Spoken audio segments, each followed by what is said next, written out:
Hi friends, welcome back to our channel Shivansh గారు. Easy మెథడ్లో చేపల పులుసు ఎలా చేసుకోవాలో చూసేయండి.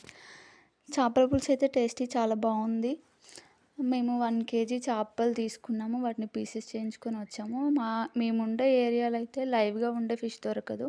అంటే ఐస్లో పెట్టి ఇస్తారు. దానివల్ల అవి ఫిష్ అంత టేస్టీగా ఉండవు. ఎలాగో ఇంకా అలా తీసుకున్నాము. ఆ పీసెస్ని నీట్గా వాష్ చేసుకొని అందులో ఒక 8 టేబుల్ స్పూన్స్ కారం, ఒక 6 టేబుల్ స్పూన్ ఏమో సాల్ట్ వేసుకొని, ఒక 2 టేబుల్ స్పూన్స్ అల్లం వెల్లుల్లి పేస్ట్ వేసుకోవాలి. ఒక 3 టేబుల్ స్పూన్స్ పసుపు వేసుకోవాలి. ఇంకా జీలకర్ర, మెంతులు కొంచెం వేయించి పొడి చేసుకొని, అందులో ఒక గార్లిక్ ఉంటుంది కదా, దాన్ని కొంచెం దంచుకొని అది కూడా వేసుకోవాలి. ఆనియన్స్ కొంచెం బ్రౌన్ అయ్యే వరకు వేయించుకొని దాన్ని పేస్ట్ చేసుకొని ఆ పేస్ట్ కూడా వేసుకోవాలి.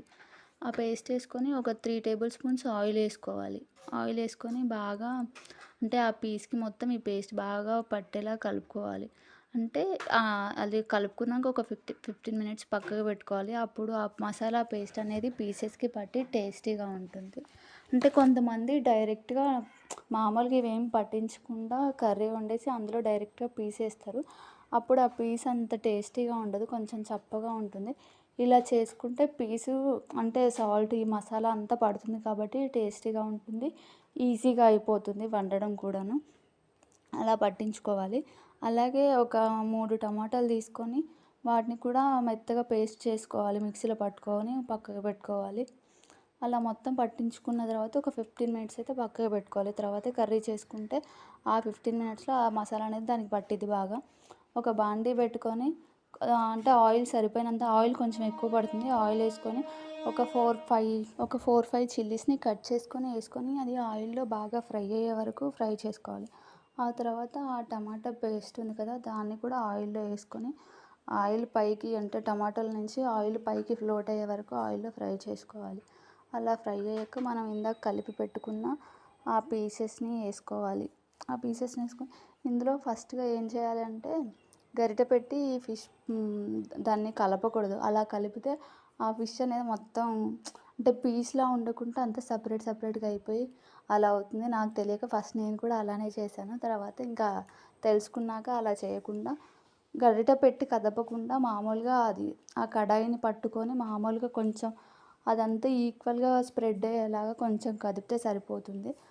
ఒకవేళ గరిటె పెట్టినా ఒక్కొక్క పీస్ సపరేట్గా అలా సపరేట్గా వేసుకోవాలి.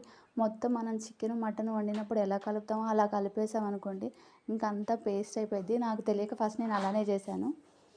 ఇంకా అలా చేసుకున్న తర్వాత కొంచెం చింతపండు రసం కూడా, అంటే మనం ఎంత పులుపు తింటామో అంత చింతపండు కూడా వేసుకొని దాన్ని రసం తీసుకొని పక్కకు పెట్టుకోవాలి. అలా అంటే అది ఈక్వల్గా స్ప్రెడ్ అవుతుంది. అంటే ఆయిల్ ఆ గ్రేవీ అంతా ఆయిల్లో మంచిగా ఫ్రై అవుతుంది కదా, అందుకే అలా స్ప్రెడ్ చేసుకోవాలి. గరిటె పెట్టి కదిపామనుకోండి మొత్తం అది పేస్ట్ లాగా అయిపోతుంది. అలా చేసుకోవాలి. కొంచెం కొత్తిమీర కూడా వేసుకొని ఆ కొత్తిమీరను కొంచెం మసాలా కూడా వేసుకోవాలి. ఆ రెండు ఆయిల్లో మగ్గించుకోవాలంటే బాగా ఫ్రై అయితే ఆ కొత్తిమీర ఫ్లేవర్ కూడా అందులో దిగుతుంది. ఇంకా అలా మగ్గిపోయాక చింతపండు రసం ఉంది కదా, అది వేసుకొని మనకి ఎంతైతే అంటే ఎక్కువ చారు తినేవాళ్ళు ఉంటారు, తక్కువ కొంచెం గ్రేవీలో తినేవాళ్ళు ఉంటారు కాబట్టి ఎంత సరిపోతుందో అంత వేసుకొని ఒక 10 మినిట్స్ మరిగించుకోవాలి. అలా మరిగినాకనే అది ఎక్కువ మరిగించుకుంటేనే చేపల పులుసు టేస్ట్ బాగుంటుంది. అది మనకి ఎంత కన్సిస్టెన్సీలో కావాలో చూసుకొని స్టవ్ ఆపేసుకోవాలి.